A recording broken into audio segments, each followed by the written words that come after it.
आपको क्या तकलीफ है अगर कोई किसान का बालक एमपी एमएलए बने? आपको समस्या है, आपको सबसे ज्यादा समस्या है, इसीलिए आप ऐसा सवाल करते हैं। अब झूठ मत बोलिए, नहीं हुआ। सुनिए कैसे कहते आप कैमरा नहीं था पहले, कैसी बातें कर रहे हैं? कैमरा नहीं किया था पहले, बताइए कैसी बातें कर रहे हैं आप? हैं, कैमरा ही नहीं था क्या पहले? सुन लीजिए, अब अनपढ़ आदमी मैं क्या करूं, थोड़ा पढ़ लेते ये तो हमारे बुजुर्ग बिना पढ़े लिखे किसान हैं कुछ लोग, उनसे उन्हें पता कर लो। सबको पता है इंदिरा गांधी जी के पति फिरोज गांधी पारसी थे, कितनों को पता है? आप निकालिए रिकॉर्ड, आप निकालिए। ठीक उसके बाद सबसे ज्यादा इस रूपरेखा में, सबसे ज्यादा इस रूपरेखा में हमारे समाज का वो था जब अपनी ही बेटी को इन्होंने ऐसे बोला था, तब से इनका पतन चालू हुआ। जी एक सवाल है कि जो नेता थे वो इलेक्शन लड़ने चले गए, जो किसान क्यों ना लड़ेंगे, क्यों नहीं लड़ेंगे इलेक्शन? देश के अन्नदाता बॉर्डर पे बैठने के लिए और मुकदमे लेने के लिए नहीं है। ये जितने यहाँ बैठे हैं, मैं तो ये चाहती हूँ यही एमपी एमएलए बने। मैं तो ये चाहती हूँ जब हमारी आवाज को ऊंचा उठाएंगे और तमाम ऐसे पत्रकार जो है ना ये इस तरीके के सवाल करके युवाओं के मनोबल को डाउन करते हैं। क्यों? क्योंकि ये तो चाहते नहीं, सरकार भी नहीं चाहती। कुछ पत्रकार ऐसे हैं वो भी नहीं चाहते कि देश का जो अन्नदाता बॉर्डर पे बैठा था, जो नौजवान बॉर्डर पे बैठा था, वो एमपी एमएलए बने। क्यों? क्योंकि वही जा करके हमारी आवाज को बुलंद करेंगे संसद में, विधानसभा में, क्योंकि वो अच्छे से रखेंगे हमारी बात को। क्या बॉर्डर पे बैठ करके किसान का बालक मुकदमे लेगा? सुन लीजिए, आज मैं इस बात को कहती हूँ, आपको क्या तकलीफ है अगर कोई किसान का बालक एमपी एमएलए बने? आपको समस्या है, आपको सबसे ज्यादा समस्या है, इसीलिए आप ऐसे सवाल करते हैं। देश का अन्नदाता का बालक जो है मुकदमे ही नहीं लेगा, वो मुकदमे लेगा, अगर धरना करेगा, आंदोलन करेगा तो आप झूठ मत बोलिए, नहीं हुआ। सुनिए कैसे कहते हो आप कैमरा नहीं था पहले, कैसी बातें कर रहे हैं? कैमरा नहीं किया था पहले, बताइए कैसी बातें कर रहे हैं आप? हैं, कैमरा ही नहीं था क्या पहले? ऐसी बातें करते हो आप। कैमरा नहीं था तो राजीव गांधी की फोटो कैसे दुनिया को पता कि ये राजीव गांधी जी हैं? कैसे पता है? कैसे पता है? सुन लीजिए कैसे पता। क्यों 2014 से पहले, कैसे 2014 से पहले कैमरा ना है, मोबाइल ना है? कैसे है ना? पहले इंटरनेट के इंटरनेट से मतलब नहीं है, मोबाइल कैमरा था कि नहीं था? और जब आंदोलन हुआ था ना देश की आजादी का, जब इतने संसाधन नहीं थे, लेकिन आंदोलन की फिर भी एक एक रूपरेखा पूरे देश की जनता के सामने है कि किसने देश की आजादी के लिए लड़ाई लड़ी, किसने पेंशन ली। आप कह रहे हैं कि रूपरेखा काला जादू और 70 साल देश के प्रधानमंत्री कॉले पकड़े पैर करके गंगा में स्नान करते हैं, तो क्या वो काला जादू करने गए थे? बताइए क्या गए थे या हाँ ना में जवाब दीजिए। आप उनकी प्रवक्ता बन करके आई हैं, आप बताइए मुझे काला जादू पे। हम तो सवाल पूछ रहे हैं, मोदी जी विदेश डंका बजा रहे हैं भारत का। देखिए अगर वो भारत का डंका बजा रहे हैं, किस में बजा रहे वो हमें बतावे भी तो सही। जो पीएम केयर फंड होता है, पहले नियम ऐसा था कि पीएम केयर फंड में पूरी जनता दुनिया चेक कर लेती थी कितना फंड आया और कितना जनता के लिए इसमें लगा और कितने देश की सेवा में लगा, कितना पैसा बचा, उसको बंद करना, उस पैसे को संस्था में लेना, ठीक, और जनता को कुछ ना बताना, एक भी प्रेस कॉन्फ्रेंस ना करना, किसानों के लिए इनके प्रवक्ताओं द्वारा आतंकवादी बताना, ठीक, किसानों के लिए अभद्र भाषा में बात करना और देश में किसान दिल्ली आ रहा है उसको रोकना, उसको प्रताड़ित करना। इनका जो डर है वो बताता है कि ये झुके हुए डरे हुए लोग हैं। जब जब जनता आवाज उठाती है, जब जब सरकार डरती है, पुलिस को आगे करती है, तो क्या इस माहौल से डर जाएंगे ये लोग? डर जाओगे जी? नहीं।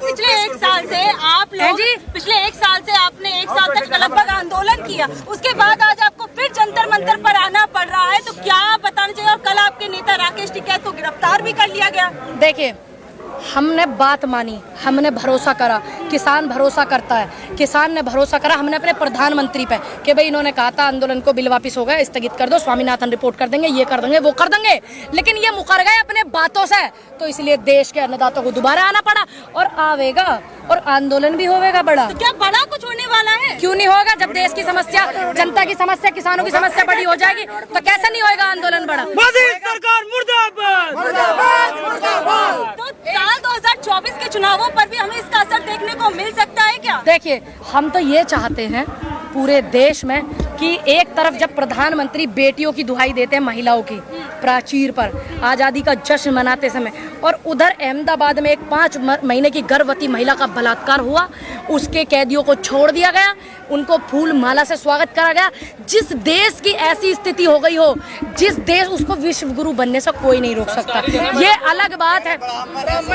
सुन लीजिए, कोई भी कौन कहता है कि ये ब्राह्मण है? ऐसे लोग ब्राह्मण होते हैं, ऐसे ब्राह्मण होते हैं। ये भाजपा के नेता का बयान बयान मैंने सुना, इन ब्राह्मणों का पतन तो जब से ही शुरू हो गया था, जब इन्होंने अपनी ही बेटी को ये बोला था कि इंदिरा गांधी जी को, आयरन लेडी को इन्होंने ये बोला था ना कि इसने शादी मुस्लिम से करी। एक पारसी से, फिरोज गांधी एक पारसी थे, पारसी से शादी करने के बाद इन ब्राह्मणों ने जब बोला था ना इंदिरा गांधी जी को कि मुस्लिम से शादी करी, और एक पारसी से शादी करने के बाद इंदिरा गांधी को मुस्लिम बताया इन ब्राह्मणों ने, ठीक। और एक पारसी से शादी करने के बाद में स्मृति ईरानी को कट्टर हिंदू बताते हैं। इन ब्राह्मणों का पतन तो तभी से शुरू हो गया था। ध्यान रखना इस बात का, तमाम वो ब्राह्मण, और मैं ब्राह्मण परिवार से हूं, और मैं इस बात को बिल्कुल जोरों शोर से कहूंगी कि इन ब्राह्मणों का जो पतन हुआ था ना, इसी बात से हुआ था जब इन्होंने अपनी बेटी को, जिस बेटी ने देश के लिए इतना करा हो, जिस बेटी ने अपनी शहादत दी हो, ठीक, इन्होंने ही अपनी बेटी को ये बोला था। इन ब्राह्मणों ने ही सबसे ज्यादा बोला था, ठीक। और जिसको मेरे नाम के ब्राह्मण को वो करने हो, खूब कर लेना। ये बात सच है कि इनका पतन ही जब से चालू हुआ है। लोग करते हो कि नहीं? जनता भारत है, जनता कान खोल करके सुन ले, जनता भारत है। मोदी जी मतलब किसान के साथ नहीं है। साथ अगर वो होते तो जो शहीद किसान हुए हैं वो ये नहीं कहते कि किसान कोई शहीद नहीं हुआ, किसान नहीं हुआ शहीद, हमारे पास रिकॉर्ड नहीं है, ये नहीं कहती सरकार। अगर उनको किसानों से होता इतना प्यार। उनकी पार्टी के नेताओं ने तो कहा था कि हमारी सरकार में आज तक किसानों ने आत्महत्या नहीं की है। रिकॉर्ड उठाइए 2014 के बाद के, आप रिकॉर्ड उठाइए, तमाम वो रिकॉर्ड उठाइए 2014 से पहले के भी और तो 2014 के बाद के भी। इसलिए रिकॉर्ड उठाइए कि बेटियों के बलात्कार कितने हुए, बेरोजगारी में कितना ज्यादा हमारे देश का युवा बेरोजगारी का शिकार हुआ, और कितने तमाम युवाओं ने आत्महत्या करी, कितने किसानों ने आत्महत्या करी, कितने किसानों का खामियाजा हुआ। और एक रिकॉर्ड ये भी उठाइए 2014 के बाद से कि तानाशाही 2014 से पहले किसानों पर थी कि अब है, और आंदोलन देश में कितने चल रहे हैं 2014 के बाद। आप ये देखिए, आप ये देखिए। नहीं मोदी सुनो मैडम, एक मिनट, आपकी हुई इनकम दोगुनी? आप बताइए पत्रकार महोदय, हुई क्या आपकी? हूँ मत करिए, जवाब दीजिए। आपकी इनकम दोगुनी हुई? नहीं हुई, नहीं हुई। आपकी हुई? किसानों से मत, आप किसान की बेटी नहीं है, आप किसानों की बेटी नहीं है, आप बेटी किसानों की है कि नहीं है? है कि नहीं है बेटी? नहीं है आप किसानों की बेटी, तो इसलिए आपको किसानों का दर्द और तकलीफ नहीं पता है। आपकी आय दोगुनी हुई? नहीं हुई, आपको नहीं पता इसलिए दर्द। जी, प्रधानमंत्री जो है सब देश को नहीं मिलता जो 18-18 घंटे काम करे, जो अपना पूरा संसार को त्याग करके देश हित में काम करे। देखिए हमारे देश में ऐसे प्रधानमंत्री हुए हैं, आप मत भूलिए, जिन्होंने देश के लिए शहादतें दी, जिनके चिथड़े उड़ गए और जिनकी पहचान सिर्फ जूते से हुई थी कि ये उन प्रधानमंत्री का जूता है।